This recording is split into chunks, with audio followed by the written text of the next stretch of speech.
My motive for doing what I am going to do is simply personal revenge. I do not expect speed it up a little bit, chat. Lincoln, Montana, 1996. This cabin is the chosen home of Theodore J. Kaczynski, more commonly known... Wait, if it's 28 minutes and I speed it up by 1.25... Let's see if my math is stupid or not.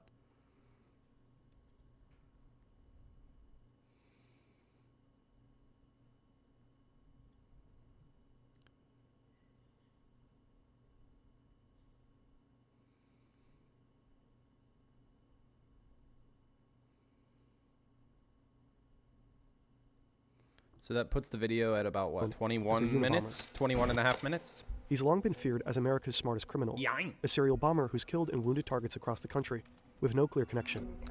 For 17 years, he's eluded the FBI. Yo, fun fact, my uncle actually got arrested whenever I was a little kid. Actually, I wasn't even born yet. I'm dumbing. But my uncle got arrested for being the Unabomber, and he wasn't actually the Unabomber. But he got arrested for that shit. He was in New York City and they arrested him because they thought he was a fucking Unabomber. Likely history's most intellectual serial killer. He's terrorized the nation, instilling fear in Americans about opening their mail and getting on planes. He got fucking cooked and he did it all. And dude, he spent, like, the FBI put him in prison or jail or whatever the fuck they call it. Where he wrote his manifesto, and where he evaded capture for nearly 2 decades. They kept him in that cell or whatever for fucking ever until after the actual bomber got caught, and then they fucking let him go. Will need to convict him. And bro didn't get, like, any sort of reparation for that. They just cooked him for, like, months.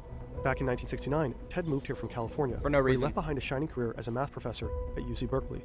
He wanted to get closer to nature, and far, far away from everyone who pisses him off, which is most people. He built his cabin with his brother, back when Ted still talked to him. It's got no electricity, no plumbing, just a wood stove, a bed, and a whole lot of books. Right now, Ted is building another bomb. They're meticulously crafted, and he's continuously improving his technique. Every year, they become more lethal. In fact, he's got another one under his bed, wrapped and ready to go. But he won't get a chance to send it, because despite his intellect, he made some pretty dumb mistakes. The Unabomber. Unabomber. I like the intro to these videos, bro. Psychological problems of modern society to the fact that society requires people to live under conditions. How you guys feel about the mustache? Is that shit fresh or what? Born in 1942, Ted grows up in a pretty average family. I have a rash on my eye and it itches like fuck. They're working-class Polish Americans. His parents are politically progressive, bookish and intellectual, and really into the outdoors. They're strict but loving. Politically progressive is a nice way of saying liberals, goddammit. Ted is exceptionally gifted, so his parents push him to succeed. He skips 2 grades and easily aces every class. He's a pretty normal kid for someone with an IQ of 168. Sure, Ted is quiet, shy around girls, and arrogant, but he has a core circle of friends and plenty of hobbies. Like his parents and brother, he loves playing music, reading, and camping. People like Ted. They'll later remember him as a sensitive, respectful kid. I'm definitely not a super genius, I know that. All that starts to change when Ted enrolls at Harvard University at just 16 years old. Like many college freshmen, Ted struggles to adjust. Here, he no longer feels like the smartest person in every room. And as a working-class kid thrown into the world of America's elite, he's a fish out of water. Other students and even faculty mock his shabby clothes and blue-collar background. All right. He's deeply bothered by their snobbery, pain that will follow him through life. Bro finally snapped. Ted's also just really young, younger than almost everyone else on campus. He's like 17, As an 16? adult, Ted will write his mother furious letters about this. He demands apologies for pushing him out of the house before he was ready. Ted becomes depressed, and his grades suffer. His classmates describe him as a total loner, moody, rude, and virtually mute. He's that guy on the dorm floor who only leaves his room to go to class, who ignores everyone else, who slams doors. There's a stench of rotting food wafting from his room. Ted doesn't know it yet, but his withdrawn and alienated demeanor has caught the eye of a psychology professor. Dr. Henry A. Murray is very famous, with an on-campus research center named after him. He's basically a god in the social sciences. Murray is looking out for particular types of students, those who will make excellent guinea pigs for an experiment. His final, most elaborate experiment, the capstone of a long and illustrious career. It also happens to be a CIA-funded project designed to cause extreme distress and break down the subject's sense of self. Wait. Are you telling me that a Harvard professor was behind MK Ultra? Is that what this video is about to tell me? Clearly, we are in a position to do a great deal of damage, and it does appear that the FBI is not going to catch us anytime soon. The FBI is a joke. It's the 1970s in San Francisco. The city is a hotbed of anti-government activity. There's outrage over the Vietnam War. Protest bombings are a regular occurrence. Explosions happen every week up through the mid-80s. The FBI dubs it the Belfast of North America. Radical far-left groups like the Weather Underground and the Symbionese Liberation Army claim credit for many of the bombings. So most of the cases are pretty straightforward. Damn, I've in never terms heard of of this understanding shit. motive and perpetrator. But amidst all of this, the FBI's San Francisco bomb squad makes a shocking discovery. 12 mysterious, similarly built bombs can be linked to one elusive killer or group. They have next to nothing to go on. Just for whatever unknown reason, You fuck with this guy's videos? Seems to I target think you're the one who universities and airlines. suggested him to me, no? Whoever is building I these think they're bombs pretty good. is an expert crafter, and careful to not leave any DNA behind. Not a hair, not a fiber. They're encased in beautiful handmade wooden boxes. There are no eyewitnesses to the bombings, and no letters from organizations claiming credit. Yeah. I fuck with The it. victims appear to be scattershot of random people. The unknown perpetrator is referred to by the code Unabomb, for university and airline bomber. So far, his bombs have killed one person and injured 20 others across 5 different states. Unlucky recipients of the Unabomber's early packages include a campus security guard, a handful of graduate students and professors, a secretary, an airline executive, and passengers on a flight from Chicago to DC. Some are injured quite badly. The first death is in 1985, Hugh Scruton, a guy who owned a computer store in Sacramento and was about to get married. What does he have to do with anything at all? Life is rarely lived on the straight and narrow. Introducing the BF Goodrich G-Force Phenom, our latest ultra-high performance tire.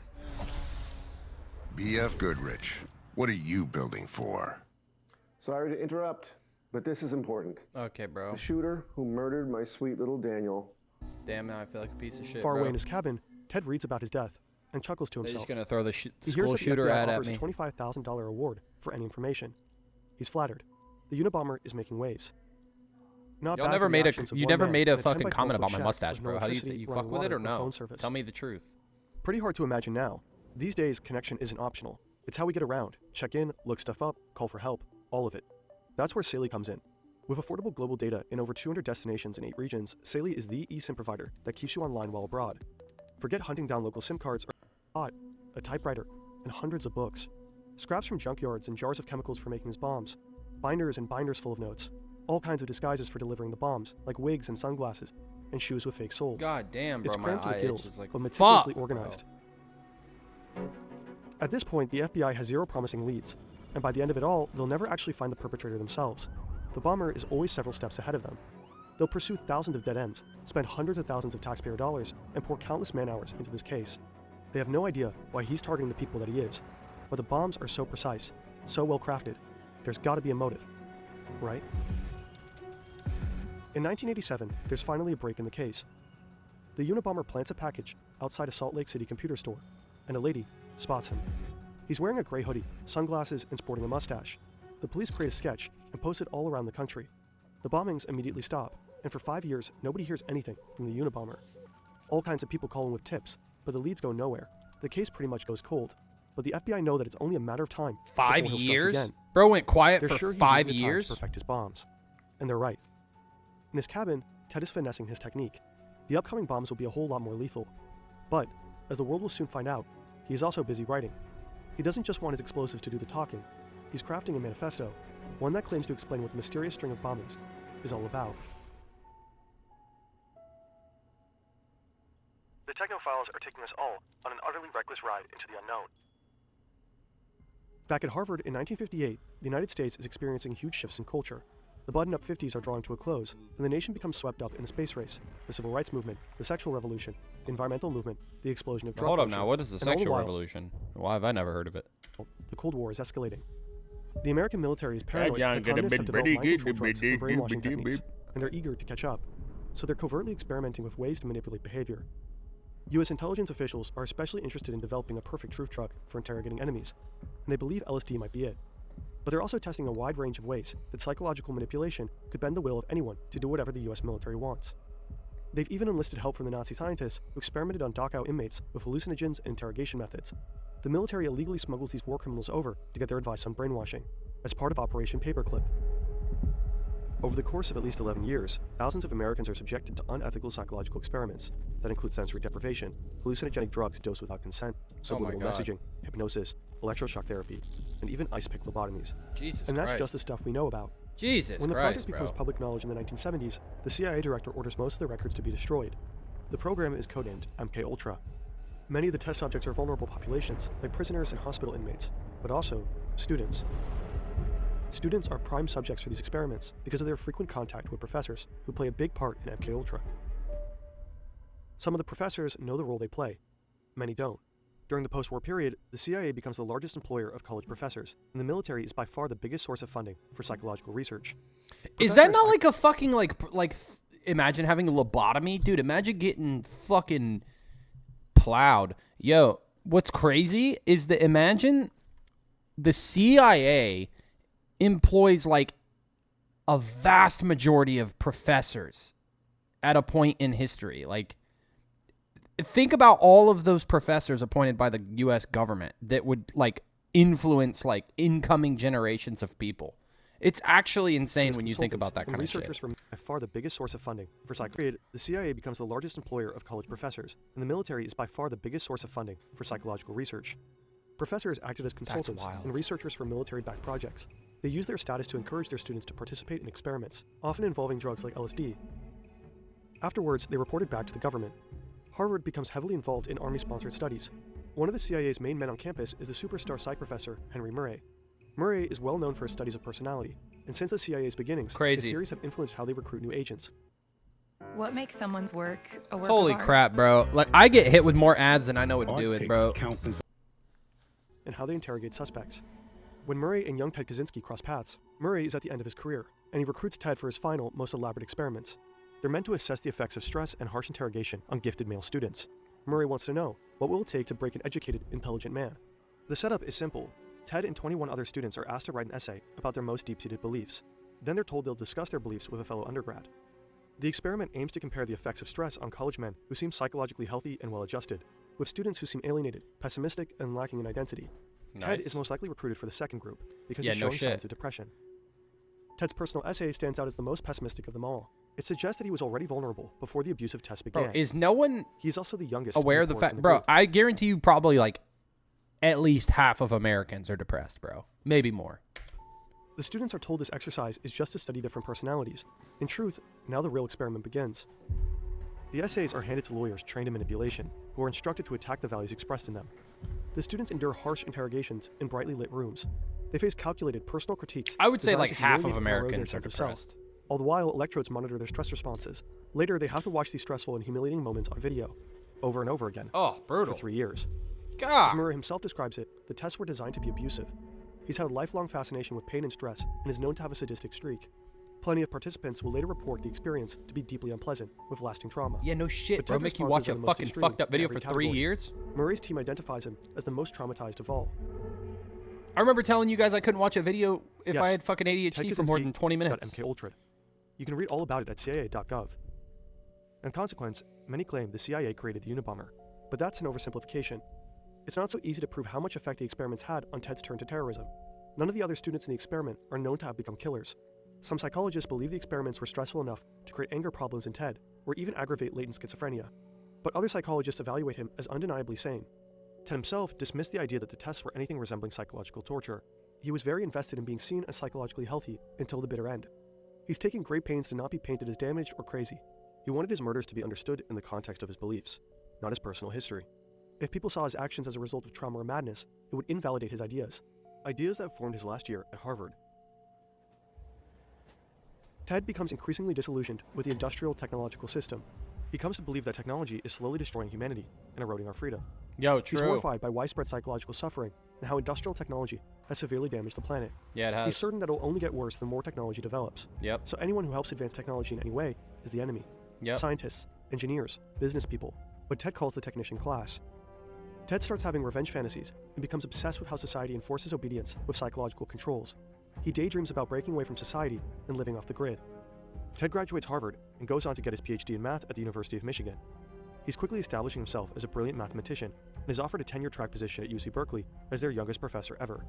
His students don't like him very much, but he's publishing groundbreaking papers on boundary functions. But Ted resigns one day without warning. He tells his family that he's done with teaching math to future engineers who will advance the industrial technological system and continue destroying the planet. Ted buys a bit of land near Lincoln, Montana, and builds a cabin with his brother. He's ready to escape the advanced technology that surrounded him at UC Berkeley. He wants to live a simpler life, far away from everyone he's ever known. And then, he starts to build his first bomb.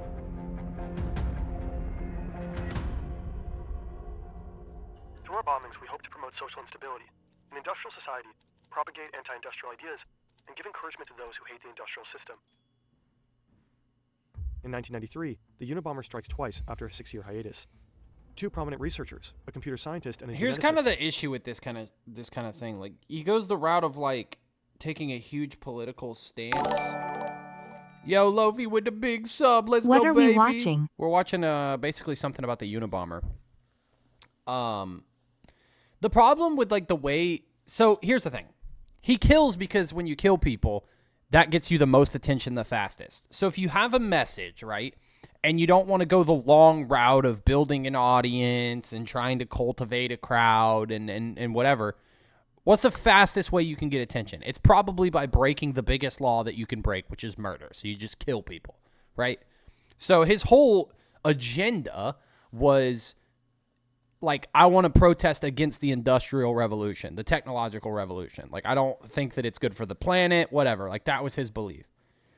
So instead of like cultivating like a group of individuals who are like-minded, who want to grow, right? He just was like, I'm going to start blowing people up because that'll get the most attention the fastest.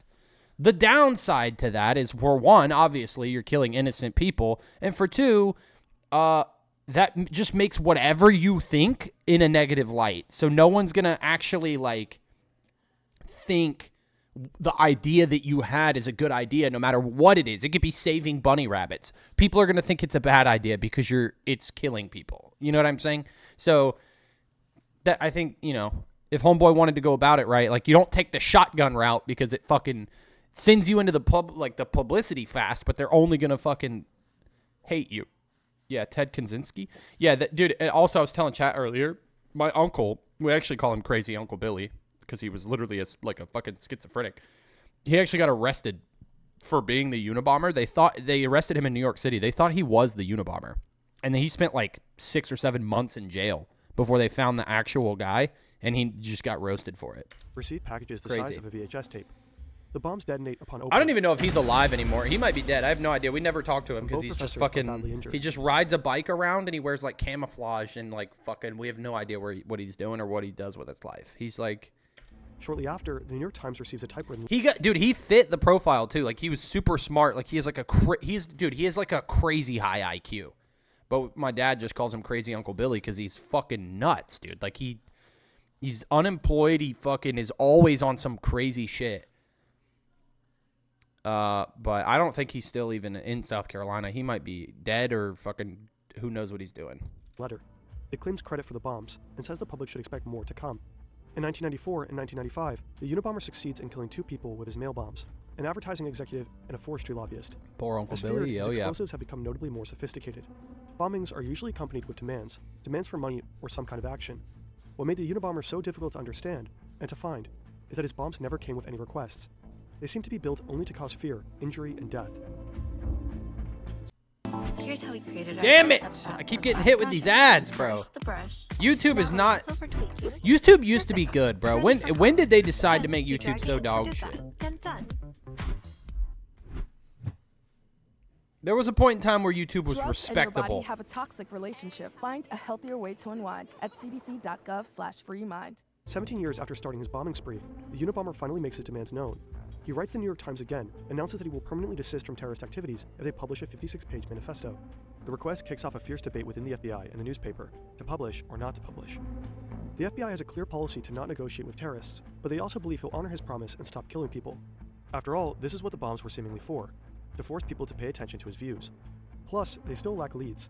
If the public reads the manifesto, someone might be able to identify the Unabomber. See, this is what I was talking about earlier, where I said, like, he wants to promote his ideas through this terrorist act. The problem is no matter what you do, dude, your idea is going to suck because people are like, you're a killer. I don't care what you think because you did something morally incorrect. And so that it will never, like, whatever you say, dude, it could be saving the lives of children. They will still think you're a bad person. The FBI decides it should just be the Washington Post, though, because it has fewer readers, and the newspaper stands will be easier to surveil. So they think. Interest in the Unabomber is huge. Newspaper sales hit a record high that day, with lines snaking around the block. Across the country, Americans are eager to finally read what the Unabomber has to say. The manifesto opens with an iconic line. The Industrial Revolution and its consequences have been a disaster for the human race. And though the manifesto is an argument that calls for dismantling industrial society, it's also, unwittingly, a self-portrait. Within its pages, the Unabomber has accidentally unmasked himself. What do you talk about? Where David you went and to Ted, college? though 7 years apart and very different, grew up close and loved each other very much. As adults, they had impassioned philosophical debates by mail and shared a lot of the same views. David also worried about technology's destructive effect on humanity. He'd also spent some time living off Time the for grid the in a light, self-made bro. cabin. But David wasn't a killer. When the manifesto is published, he hasn't spoken to his brother in a long time. Ted cut him out when David got married and refused to answer any of his letters. David's wife Linda, a philosophy professor, has a funny feeling about Ted, whom she never met. As the bombings stack up and some How of you the guys feel timings about coincide that? with Ted's travels, Little Linda light tells ski? David, "You've got a screwy brother. Maybe he's the Unabomber." David doesn't want to hear it. Linda doesn't know Ted the way David does. He'd never kill anybody. Wait. As a kid, Ted He used to doesn't know that his brother's the Unabomber? I thought he knew he cry was at the thought of Unabomber. animals That's getting hurt. crazy. But when the manifesto is finally published, David avoids reading it. He doesn't want to admit the similarities. That, like the Unabomber, Ted is an excellent carpenter, and that he had a lifelong fascination with explosives, and that some of the dates match up perfectly with Ted's travels. David only reads it when Linda insists. His jaw literally drops from the first few lines. The killer, like Ted, also hates technology. As it continues, David recognizes idiosyncratic word choices and logical arguments that Ted uses all the time. There is no escaping the truth. Ted is the Unabomber. Brutal. So after some moral qualms about betraying his brother, David alerts the FBI.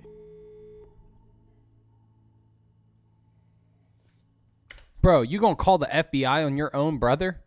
You ain't a good fucking brother, bro. You a shitty ass brother. to be a sickie, and to ascribe to me motives of a sordid or sick type. Many tame conformist types seem to have a powerful need to depict the enemy of society as sordid, repulsive, or sick.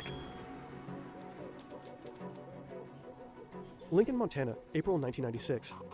With a tip from David, the feds are staking out Ted's cabin. The investigation is meant to be conducted quietly, but they're interviewing local townspeople, trying to collect more evidence on Ted. Right now, all they have is the linguistic similarities in the manifesto and old letters from Ted that David gave the FBI. Not exactly cold, hard proof. Enough for a search warrant, but not an arrest. Rumors start to spread around town that Ted Kaczynski... Dude, wait. What if there's like a false arrest part in this video where they arrest somebody and they're like, this guy was arrested on a New York subway, blah, blah, blah, and it's my uncle. How crazy would that be? Unabomber. I didn't even think The plan about is that. to draw Ted out of his cabin and get inside before he can escape and destroy They won't any talk evidence. about false We arrests. don't They know probably if he's arrested tricked out with hundreds of explosives. people that they had to Nobody let would be go. surprised if he did. Honestly.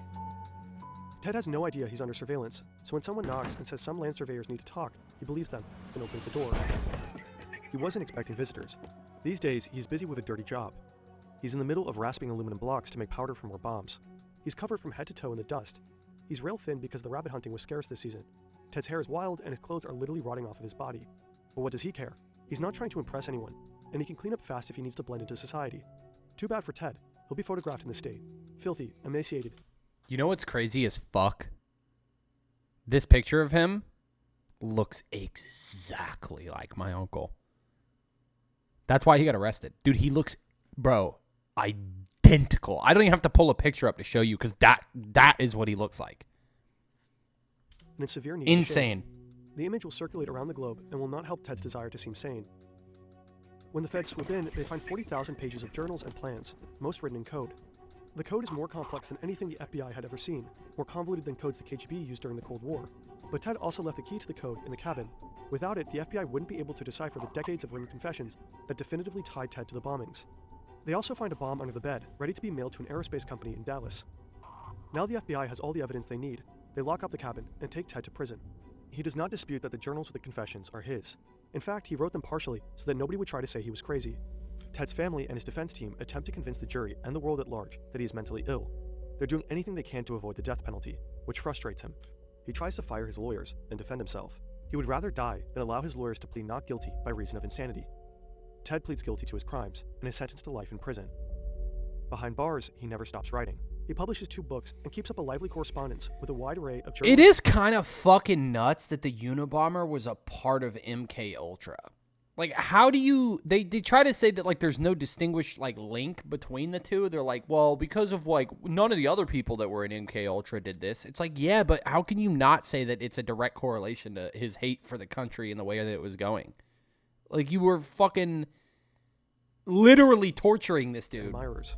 He also Mentally. finally makes some human connections. He strikes up a friendship with Timothy McVeigh, the Oklahoma City bomber who killed 168 people in 1995. Ted and McVeigh are briefly on the same prison block and find they have a lot of views in common before McVeigh is carted off to death row. Ted even finds love for the first time in his life. After a lifetime of struggling to connect with women, never going beyond a few kisses, Ted suddenly has dozens of women writing him romantic or salacious letters. But only one captures his heart, a school teacher he calls his lady love. They spend thousands of hours talking by mail or in visiting booths, but they are never able to touch. He writes classical music for her before she dies of lung cancer. Later, Ted also develops cancer. When the condition becomes advanced, he dies by suicide in June 2023 at 81 years old. Wait, he just died recently. He died like 2 years ago. Party time!